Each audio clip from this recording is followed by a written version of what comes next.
Eric Peterson with Arborist here. Today's weekly business tip is all about ELDT, entry-level driver training. Now, back in February of 2022, the federal government enacted a new regulation, ELDT, that standardizes the training that a new commercial driver's license applicant needs to go through to be able to actually get their CDL. Now, the regulations were written mostly for the trucking industry to keep our roads safer, but obviously spills out into any industry that has commercial driver's license and commercial vehicles within their operation. So for the tree care world, essentially what it does is it creates a process that you need to go through to make sure your drivers have the appropriate training before they can actually take their exam. Now, the training requirements come in two different parts. There's a theory part, which is actually like the written. You can either do this in classroom setting, online, or with a trainer one-on-one. And then the behind the wheel, which is either the actual range or a closed road type training, as well as actually on the public road. So two different types of training.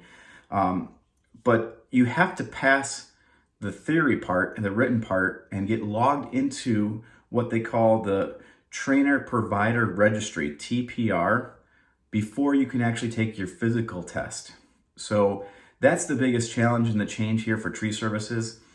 You have to have either in-house someone that becomes a registered instructor, and then you need to register as a training school with the government, with Federal Motor Carrier Safety Administration, FMCSA, or you have to send your employee to a training school to go through it. So after they have passed the written test, they're able to get their learner's permit and then also get registered into the TPR. At that point, then they can go take their physical exam. Now, there's no set restriction on how many hours of classroom setting or theory training it is and how many hours you need to have behind the wheel. That's left up to the individual trainer or the company that's doing it.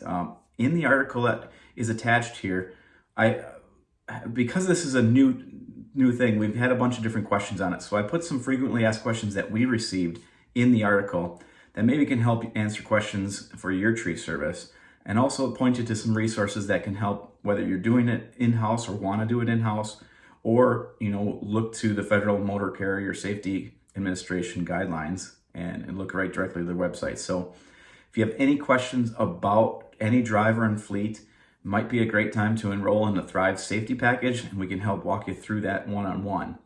Otherwise, please take a look at the article and ask any Arborist team member questions that you have about this.